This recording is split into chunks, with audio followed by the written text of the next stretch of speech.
Olá, está começando mais um programa Igreja Sinodal. Você está vendo que a gente está num formato diferente, não estou no cenário costumeiro. O programa dessa semana eu estou direto da sede do Conselho Episcopal Latino-Americano e Caribenho, o CELAM, em Bogotá. E o assunto dessa semana é a gente olhar para a segunda sessão, a segunda assembleia do Sínodo que está acontecendo em Roma. Desde o dia 2 de outubro, padres e madres sinodais de todo o mundo estão reunidos com o Papa Francisco para dar continuidade às reflexões, para aprofundar os temas propostos neste sínodo sobre sinodalidade. Esta universalidade representa também a diversidade das vozes, de culturas, de experiências religiosas que estão presentes e que marcam a igreja e que buscam responder à pergunta de como ser uma igreja sinodal em missão. E para a nossa alegria, hoje nós conversamos com uma das madres sinodais do Brasil, Sônia Gomes de Oliveira, que é a presidente do Conselho Nacional dos Leigos e Leigas do Brasil, e ela conversa com a gente direto de Roma. Sônia, uma alegria ter você aqui para a gente conversar sobre a sessão, estes primeiros dias de trabalho do Sínodo. Seja muito bem-vinda. Obrigada, Marcos. Alegria muito grande estar com você mais uma vez nesse programa, né? Muito feliz. Obrigado, Sônia. Sônia, eu queria destacar, assim, para esse começo de conversa, a sua experiência de participação nesta sessão, depois de um ano da primeira sessão, outubro de 2023 para outubro de 2024, como é que você percebe, o que assim, mudou e como é que você está participando também desta segunda sessão? Então, Marcos, eu penso que, para mim, pessoalmente, é uma maturidade maior, porque nós já tivemos a experiência da primeira sessão, o ano passado, como você bem disse, que era muito uma novidade, né? E penso que desse um ano para cá nós tivemos oportunidade também de nos preparar melhor. O instrumento Labore chegou primeiro lá para a gente teve condição de estudar, refletir juntos. Então, eu sinto que essa segunda sessão a gente chega com maior maturidade, com mais serenidade também, no sentido assim, de entender o que está se propondo. E depois da primeira sessão, a gente vinha com muitos questionamentos, né? O que é que podia fazer, o que é que não podia, tudo era novidade.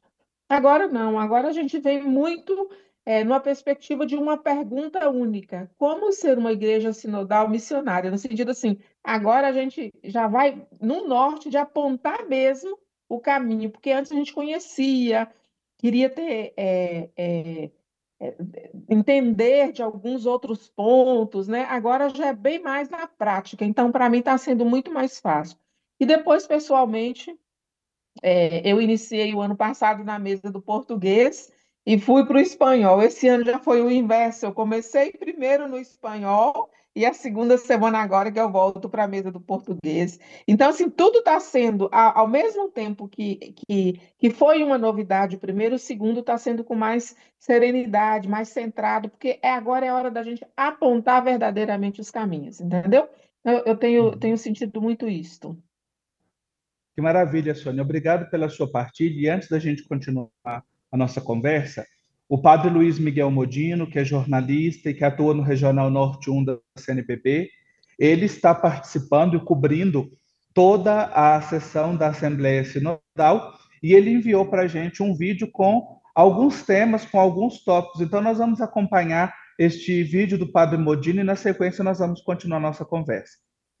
Como ser igreja missionária em missão.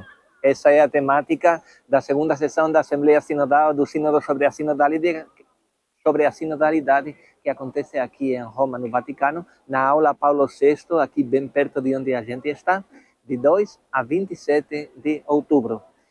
A Assembleia Sinodal foi precedida por um retiro de 2 dias, em que os pregadores, a monja beneditina italiana, Madre Antonelli, mas também o novo cardeal, o padre Radcliffe, o dominicano inglês, ajudaram os participantes do sínodo a entrar num clima de oração. O sínodo é tempo de oração, porque é tempo para escutar o Espírito e poder discernir.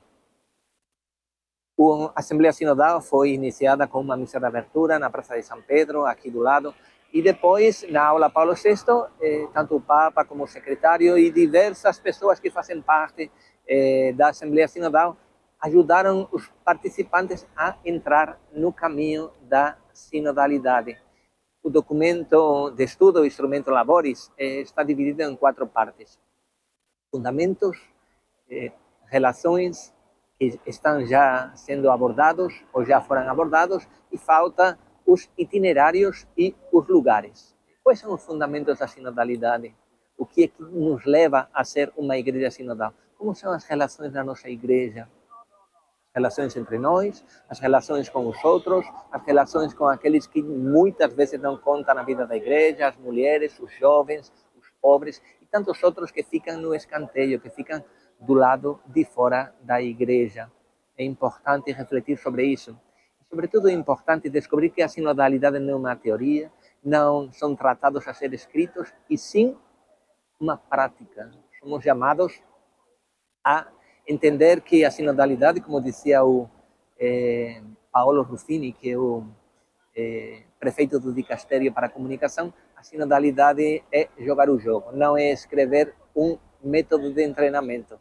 Todos nós somos chamados a praticar a sinodalidade, a jogar esse jogo, a caminhar juntos, sobretudo nas nossas comunidades, nas nossas paróquias, nas nossas dioceses. Depende de cada um de nós, depende de você, depende de mim, que a sinodalidade possa avançar e que essa igreja, onde todos caminhamos juntos, onde todos são escutados, onde todos estão dispostos a discernir juntos o que Deus, através do seu Espírito, está nos revelando, possa se tornar uma realidade no meio de nós. É para isso que a Assembleia Sinodal, que acontece aqui em Roma, está sendo realizada, e para isso será elaborado um documento final. Foram eleitos ontem aqueles que vão fazer parte da equipe, da comissão que vai elaborar o documento final. Nós somos chamados a assumir isso, a levar isso para a nossa vida e entender que a sinodalidade também é para cada uma de nós. Nós agradecemos ao Padre Modino a sua colaboração, e nas semanas seguintes também ele vem nos ajudar aqui trazendo um pouco desse resumo. Eu quero destacar aqui só um elemento, embora ele não tenha colocado no vídeo, foi uma novidade que a gente teve este ano. Na sessão de 2023, o sínodo, a sessão começou com uma celebração ecumênica, e neste ano começou com uma celebração penitencial. Antes desta missa de abertura que o Padre Modino mencionou, nós tivemos uma celebração penitencial, e assim, com pedidos de perdão, inclusive, bastante explícitos, de temas que a gente vem tocando ao longo deste processo das reflexões sinodais. Queria que você comentasse e também partilhasse como é que foi a experiência e o sentido dessa celebração penitencial. Eu, pessoalmente, eu fiquei muito impactada na celebração, sabe, Marcos? Porque, na verdade, parece que eu estava ouvindo o nosso povo mesmo, da convivência diária nossa, fazendo esse apelo e, ao mesmo tempo, a igreja pedindo perdão, sabe? Porque antes de cada pedido de perdão, ouvia-se um testemunho, ouvia-se um tema que logo seria abordado. E depois eu achei bonito porque também o Papa Francisco, ele reforçou. Eu quem escrevi esses pedidos de perdão. Porque muitas vezes nós procuramos maquiar os pedidos de perdão, tentamos florear os pedidos de perdão. Então, isso impactou muito. E assim, eu estava com a Cristina e acho que nós duas estávamos tão emocionadas que a Cristina chorava do meu lado, que a gente estava partilhando os fones de ouvido, né? Por conta da tradução. Então, isso para nós é muito forte, porque nós, na igreja, e eu vou dizer enquanto igreja do Brasil, nós lidamos muito com isso, com esses grupos de vulneráveis ou vulnerabilizados que estão aí no dia a dia, muitas vezes não têm esse acesso a isto, ou a entrada na igreja, ou esse olhar na igreja, ou muitos que têm, hoje estão afastados, por exemplo, aqueles, e aí eu vou dizer pelos leigos, que trabalham com os grupos de população de rua, que trabalham com os migrantes, muitas vezes não são nem lembrados nas nossas liturgias, entendeu? Então, quando você vê numa celebração penitencial sendo colocado esse povo e a igreja pedindo perdão por não acolher, por não atender, isso mexe muito com a gente e diz assim, é necessário retomar esse pedido de perdão e dizer, olha, nós precisamos avançar muito. Então, isso mexe Uhum. muito com a gente, porque são muitas realidades feridas e muitas vezes nós estamos esquecendo. Então, trazer esse pedido de perdão logo no início vem chamando a nossa atenção para dizer é preciso colocar essas pessoas no centro, é preciso trazer essas pessoas para as nossas reflexões. Então, para mim, foi muito forte isso, sabe? É, Sim. e acho que nós temos que recuperar. E a América Latina já fazia isso 100 anos atrás. E uma outra coisa que me chama a atenção é que, por mais que a gente fale, a gente tem tentado, em muitos momentos, esquecer esses rostos sofridos, esquecer essa realidade de sofrimento e de dor que precisa estar e que Puebla trouxe para nós. No coração da igreja eu serei o mundo e no coração do mundo eu serei a igreja. Então, isso traz muito forte para nós. Obrigado, Sônia, por essa partilha. A gente vai fazer um intervalo bem rapidinho e já já nós continuamos a nossa conversa sobre os primeiros dias de trabalho da sessão sinodal. Até já. Estamos de volta com o nosso programa Igreja Sinodal. Uma alegria contar com a sua participação, com a sua audiência e convidar você também. Nós estamos falando hoje dos assuntos, dos temas, como é que está acontecendo a sessão do Sínodo em Roma, mas a gente já vem acompanhando todo este processo, os temas que estão sendo trabalhados lá. Quer rever algum dos programas? Acesse @Igreja Sinodal no YouTube e confira tudo. E neste programa, nós estamos conversando com uma das madres sinodais brasileira, presidente do Conselho Nacional do Laicato do Brasil, Sônia Gomes de Oliveira. Sônia, no bloco anterior a gente terminou você falando da celebração penitencial e um ponto que me chamou muita atenção foi você dizer o Papa Francisco mesmo assumiu que foi ele quem fez esses pedidos e isso ficou muito evidente porque ele fala as coisas com muita clareza, faz chegar ao nosso coração e a gente via ali realmente que eram pedidos assim bastante fortes. No vídeo que o Padre Modino nos enviou, trazendo assim um pouco dos resumos, principais temas, ele falava da questão das relações, que é a primeira parte, depois que fala dos fundamentos da sinodalidade, é o primeiro grande tema do instrumento de trabalho que foi trabalhado ao longo dos últimos dias. E uma das notícias que ele publicou, ele falava também de uma mudança nas relações entre as pessoas, entre os participantes. Eu queria que você comentasse como é que se dão as relações dentro da sala, durante a assembleia, e o que que a gente já pode assim também perceber de apontamento que as reflexões trouxeram. Então, quando se trata dessas relações, eu só queria voltar um pouquinho, quando você fala do Papa trazendo isso, eu achei bonito que também na audiência inicial de abertura da sessão, ele até acrescentou, porque a pergunta-chave para nós é como ser uma igreja sinodal missionária? E ele Uhum. acrescenta, como ser uma igreja sinodal missionária e misericordiosa.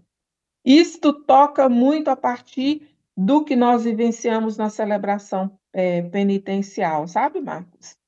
Com Sim, relação às relações que foram discutidas no primeiro tema, né, no primeiro ciclo de trabalho, é muito interessante esse processo das relações que a gente começa a viver. Inclusive aqui na sala, onde a gente, lá na sala Paulo VI, né, você começa vendo que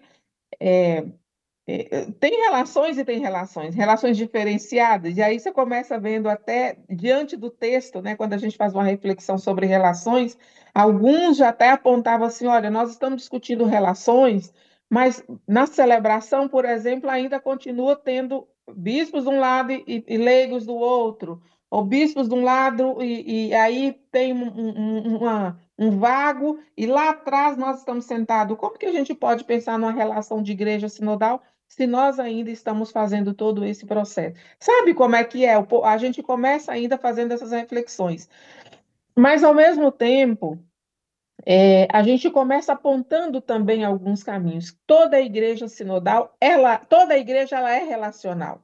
Ela vive das relações. Então, nós não podemos perder isso. E a igreja sinodal, ela reforça muito mais isso. E essas relações, ela tem que se dar justamente nisso. Que bom que nós estamos conseguindo fazer essa reflexão justamente nesse processo de estudo que nós estamos apontando caminhos para o sínodo. Então, dá para pensar numa igreja sinodal, missionária, relacional, quando a gente ainda fica fazendo essas divisões de grupos, de poder, de decisões, sabe, Marcos? Então, isso e sem fazer essa experiência da consulta, da participação de todos.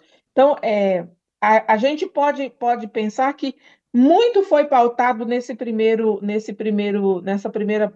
bloco de estudos sobre relações. Uma igreja sinodal ela é relacional. E relação se dá a partir dessa convivência, do encontro, da participação, da presença. Então, não dá para fazer relações virtuais somente, não dá para fazer relação só de falas, né? Assim, tem que ser tete a tete, com presença e com muitas verdades. Então, isso ficou muito forte para nós nessa primeira semana aqui, né? Mas, ao mesmo Sim. tempo, fica um outro lado bonito, que você vê essa dimensão de uma igreja, como é a igreja mundial, com tantas falas, com tantos rostos, com tanta gente, mas ao mesmo tempo a gente conseguindo relacionar muito bem. Eu, por exemplo, eu estou numa casa que é esta aqui onde eu estou gravando, ninguém fala o português, ninguém fala o espanhol. Eu estou num grupo de pessoas que falam ucraniano, alemão, inglês, tá. Mas nós estamos conseguindo nos relacionar muito bem, sabe? Quando a gente quer ir pela missão, em vista da missão, em vista do que nós queremos enquanto igreja, é possível ter esse processo relacional, né? Então, isso fica Sim. muito assim, os dois lados da moeda que a gente precisa estar entendendo. Então, ficou muito forte isso para nós nessa semana. Uhum. Obrigado, Sônia, por esse testemunho também aí de mostrar que o Papa Francisco diz várias vezes que a linguagem nossa dos cristãos deve ser a linguagem do amor, e é isso que está prevalecendo e que faz a comunicação acontecer, né? Ainda dentro dessa perspectiva das relações, um dos textos do Padre Modena ele destaca que nos mais de 70 discursos livres foi destacado o papel dos ministros ordenados e dos cristãos leigos, a sua colaboração, como caminhar juntos e principalmente o seu envolvimento nos processos de decisão. Que horizonte que a gente pode contemplar a partir do que já foi trabalhado e sabemos que este é um ponto de tensão bastante grande na igreja e obviamente neste percurso sinodal. Então, isso realmente foi muito pautado, até porque, na verdade, quando a gente pensa esse processo, né, leigos, presbíteros, ou ministros ordenados, e aí a gente fala muito do discernimento, porque em todo o processo fala-se do discernimento, né? Então, assim, qual o discernimento que muitas vezes nós podemos ter diante dessas relações truculentas que muitas vezes acontecem nas nossas bases ou nas periferias das nossas igrejas, né? Seja ela local, seja ela numa instância maior. Eu queria recordar muito isso, porque muitas vezes, dentro dessas relações, é preciso ter um processo de formação, e uma formação continuada, e uma formação relacional, porque não adianta que é um ponto que foi trazido durante essa sessão de pauta ali na mesa, porque não adianta você propor uma formação relacional, onde você coloca só o leigo para formar, onde você coloca só o bispo ou só o padre. Tem que ser uma formação relacional, né? Que todos possam receber essa mesma formação e ter o mesmo entendimento, porque pode correr-se o risco, e aí eu quero dar um exemplo no caso nosso do Brasil, né? Que a gente está dizendo. No Brasil, nós tivemos a formação do Ano Nacional dos Cristãos Leigos e Leigas, que foi um ano maravilhoso, capacitou muitos leigos se entenderam enquanto sujeito eclesial, maduro na fé, e tudo isso mais. Só que aí nós esquecemos que precisava fazer essa formação também para os presbíteros, para os bispos, para eles entenderem, porque naquele ano convocou o laicato para assumir ser sujeito eclesial, participar dos conselhos, ser corresponsável na missão. Quando o leigo retoma para a paróquia, retorna para a paróquia, para a diocese, que vai tentar fazer ele precisa, aí já não existe aquela relação, porque no entendimento do presbítero, do ministro ordenado, fica parecendo que o leigo está querendo tomar espaço dele. Então, uma das palavras-chave e o que mais concreto que ficou é preciso que tenha uma formação conjunta, continuada e relacional com todos. Que maravilha, e que assim seja, que a gente já possa pensar, né? Acho que um dos principais recados que o Sínodo tem trazido para nós é que a gente não precisa de esperar terminar o processo, sair documento, mas já implementar também estas práticas nas nossas comunidades, no nosso jeito de formar. Agora a gente, final de ano, já começamos a pensar as agendas do ano que vem, encontros de formação. Acho que o que você traz, Sônia, também é um recado para que a gente leve em conta já isso no nosso ser igreja, como ser igreja sinodal missionária e misericordiosa. Gostei muito do que você trouxe aí da fala do Papa Francisco.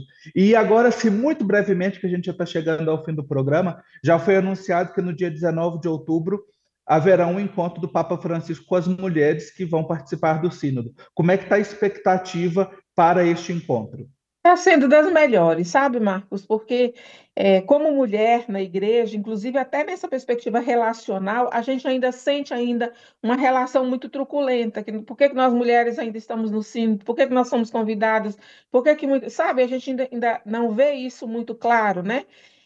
Mas a gente, sendo recebida pelo Papa, eu acho que a gente vai poder dialogar muito com ele, trazendo isso, trazendo o rosto e visibilizando mais essa mulher na igreja, esse ser mulher na igreja e ser mulher da igreja, né? Então, é uma expectativa muito boa e queremos agradecer ao Papa essa oportunidade. Acho que a primeira coisa que nós queremos é isso, mas também trazer o rosto e esses grandes desafios e questões que nós mulheres pretendemos trazer para a igreja do mundo. Sônia Gomes de Oliveira, presidente do Conselho Nacional do Laicato do Brasil e madre sinodal, quero agradecer a você, principalmente por ter tirado um tempo na agenda, que a gente sabe que é bastante pesada, destes dias de trabalho da Assembleia do Sínodo, que segue até o dia 27 de outubro. Você reservou esse tempo para conversar com a gente e nos atualizar aqui um pouco do Sínodo. Muito obrigado de coração e a certeza das nossas orações por esses dias de trabalho. Eu que agradeço, Marcos, e eu só queria reforçar o seguinte: ser igreja sinodal começa de cada um de nós, não vamos esperar o outro ser, não, somos nós. Obrigada pela oportunidade mais uma vez. Obrigado você e obrigado a você de casa que nos acompanhou neste programa. Semana que vem a gente volta para continuar esta reflexão e para acompanhar as reflexões e encaminhamentos da Assembleia Sinodal. Um abraço para você.